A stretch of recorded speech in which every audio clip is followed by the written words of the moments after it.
News Eluru జిల్లాలో మరో private travels bus బోల్తా పడింది. ఆశ్రమం హాస్పిటల్ సమీపంలో బోల్తా పడిన ప్రైవేట్ ట్రావెల్స్ బస్సును మీరు ఆర్టీవీ స్క్రీన్ పైన చూస్తున్నారు. రోజు మాట్లాడుకుంటూనే ఉన్నాం, రోజు ఎక్కడో చోట ప్రైవేట్ ట్రావెల్స్ బస్సులు బోల్తా పడుతూనే ఉన్నాయి. ప్రయాణికులు గాయాల పాలవుతూనే ఉన్నారు, ప్రయాణికులు చనిపోతూనే ఉన్నారు. అయినప్పటికీ కూడా ప్రమాదాలు మాత్రం ఆగడం లేదు. నిన్న కూడా మనం ఈ ప్రైవేట్ ట్రావెల్స్ బస్సులు ప్రమాదాలకు గురవుతున్న విషయం గురించి మాట్లాడుకున్నాం. ఇప్పుడు ఏలూరు జిల్లాలో ఈ ప్రమాదం చోటు చేసుకుంది. ఆశ్రమం హాస్పిటల్ సమీపంలో ప్రైవేట్ ట్రావెల్స్ బస్సు బోల్తా పడింది. ప్రమాదంలో 3 ప్రయాణికులకు తీవ్ర గాయాలయ్యాయి.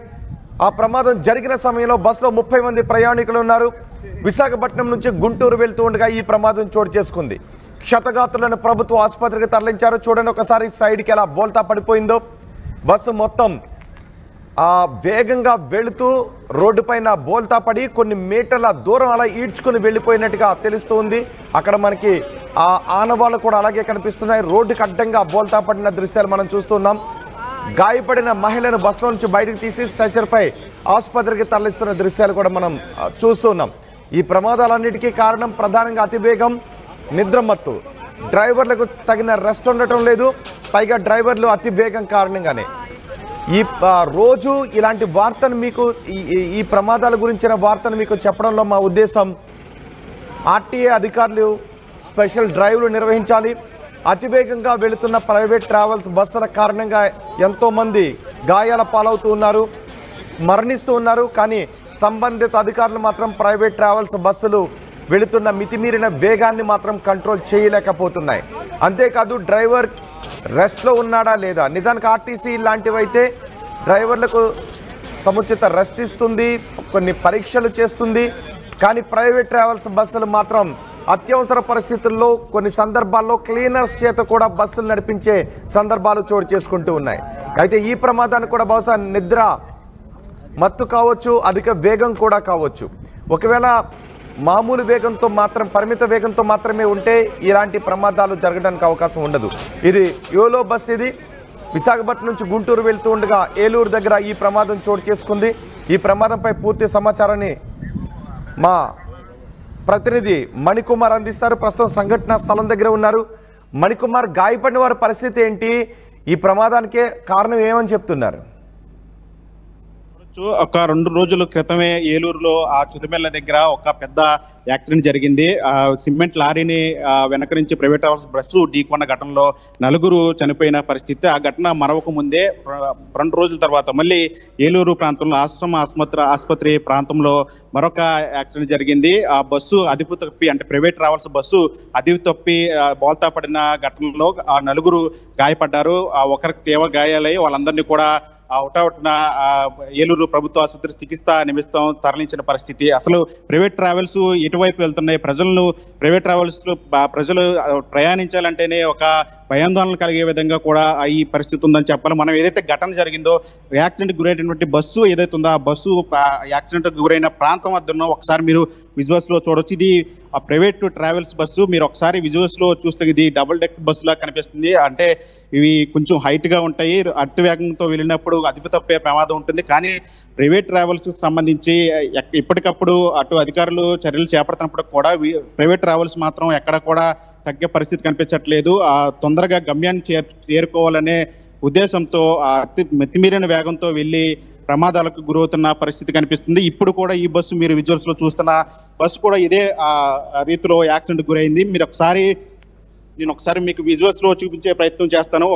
మీరు ఒకసారి విజువల్స్ లో చూడొచ్చు. ఇది ఏలూరు నుంచి ఆశ్రమ హాస్పిటల్ నుంచి ఏలూరు లోపలికి వెళ్ళేటువంటి ప్రాంతం. ఇదే ప్రాంతంలో ఎక్కువ రద్దీ ఉంటుంది. మీరు విజువల్స్ లో కూడా క్లియర్ గా చూడవచ్చు. ఇక్కడ వాహనాలన్నీ కూడా పూర్తిగా రద్దీగా తిరుగుతూ ఉంటాయి. ఎక్కడ కూడా కనీసం ఎక్కడ కానిస్టేబుల్స్ గా, ట్రాఫిక్ కానిస్టేబుల్స్ కానీ లేదా హెచ్చరికల బోర్డులు కానీ ఏమి ఉండవు. ఎక్కడ కూడా పెట్రోలింగ్ వెహికల్స్ కూడా హైవేల మీద ఎక్కడ కనిపించిన పరిస్థితి. మీరు చూస్తున్న విజువల్స్ లో ఇదే అక్కడ మీకు హైట్ కనిపిస్తుంది, అంటే ఎత్తు కనిపిస్తుంది. అక్కడే అదే ప్రాంతంలోనే బస్సు ప్రమాదానికి గురైంది. మితిమీరిన వేగంతో, వాస్తవానికి ఇక్కడ డివైడర్ ఉంది కాబట్టి, ఇక్కడ ఎదురు లోపలికి వెళ్ళే ప్రాంతం కాబట్టి ఇక్కడ చాలా స్లోగా వెళ్లాల్సి ఉంటుంది. కానీ ఈ బస్సు మాత్రం చాలా స్పీడ్గా వచ్చింది. విశాఖపట్నం నుంచి గుంటూరు వెళ్తున్న బస్సు ఇది. ఈ ప్రాంతం దగ్గరికి వచ్చేసరికి రోడ్డు పక్కన ఉన్నటువంటి డివైడర్ను తగలటంతో వెంటనే బస్సు అదుపు తప్పి ఆ డ్రైవర్ కంట్రోల్ చేయలేకపోవడంతో అదుపు తప్పి రోడ్డు మీద పడిపోయిన పరిస్థితి. ఈ ప్రమాదంలో నలుగురు తీవ్ర గాయాలయ్యే వాళ్ళందరూ కూడా చికిత్స నిమిత్తం ఆసుపత్రికి తరలించారు.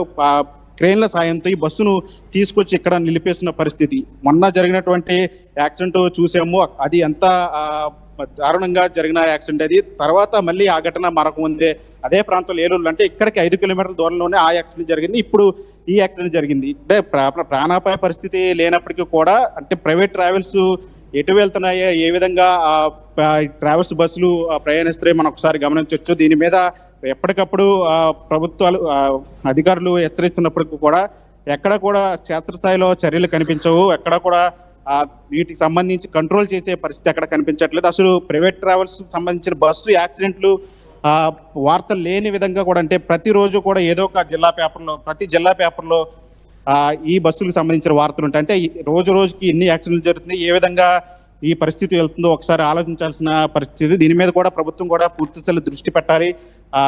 దీనికి ప్రైవేట్ ట్రావెల్స్ సంబంధించి అంటే ఎక్కడికక్కడ ప్రైవేట్ ట్రావెల్స్ బస్సులు యాక్సిడెంట్ గురవుతున్నా వీటి మీద ఎక్కడ కూడా చర్యలు ఎక్కడ కనిపించిన పరిస్థితి. ఇప్పుడైనా సరే ప్రభుత్వం అటు అధికారులు పూర్తిగా దీని మీద స్పందించి ప్రైవేట్ ట్రావెల్స్ సంబంధించి కట్టడి చేయాల్సిన పరిస్థితి కనిపిస్తుంది. మీరు విజువల్స్ లో క్లియర్ గా చూసారంటే ఏ విధంగా బస్సు యాక్సిడెంట్ అంటే డివైడర్ ని ఢీకొట్టి అంటే మితిమీరిన వేగంతో వెళ్ళడం వల్ల డివైడర్ ని ఢీకొట్టి బస్సు పక్కకి పడిపోయిన పరిస్థితి. ఈ ఘటనలో నలుగురు తీవ్ర గాయాలపై వారందరూ ఇప్పుడు ప్రస్తుతం ఆసుపత్రిలో చికిత్స పొందుతున్నారు. ప్రస్తుతానికి ప్రాణాపాయ పరిస్థితి లేనప్పటికీ కూడా ప్రైవేట్ ట్రావెల్కి సంబంధించి ఎక్కడికెక్కడ దీన్ని కట్టడి చేయాల్సిన అవసరం ఉంది.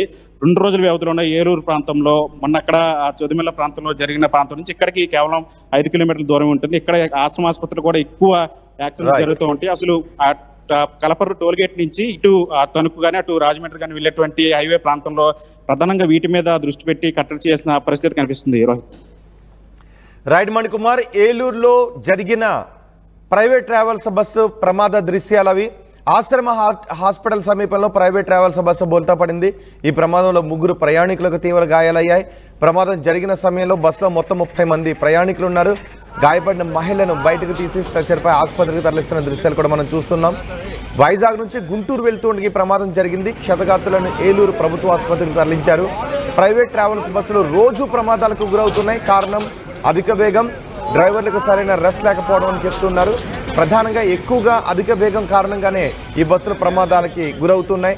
కానీ హైవేలపై నిత్యం ప్రైవేట్ ట్రావెల్స్ బస్సులు బోల్తా పడుతున్నప్పటికీ ఎందుకు అధికారులు సరైన చర్యలు తీసుకోవడం లేదో అర్థం కావడం లేదు. వీళ్లపైన ఆర్టీఏ సరైన దాడులు చేయడం లేదు, బస్సు ఫిట్నెస్లను పరీక్షించడం లేదు, బస్సులు ఎంత వేగంతో వెళ్తున్నాయన్న దానిపైన ఒక సరైన పర్యవేక్షణ లేదు.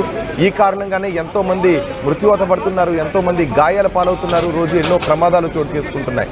రోజు ఆర్టీవీ ఈ విషయాన్ని చెప్పినప్పుడల్లా అధికారుల తీరుని ఎక్కువగా ప్రశ్నిస్తున్నాం. ఎందుకంటే అధికారులు నిజంగా స్పెషల్ డ్రైవ్లు చిత్తశుద్ధితో నిర్వహిస్తే ప్రైవేట్ ట్రావెల్స్ బస్సు ప్రమాదాలను చాలా వరకు అరికట్టడానికి అవకాశం ఉంటుంది.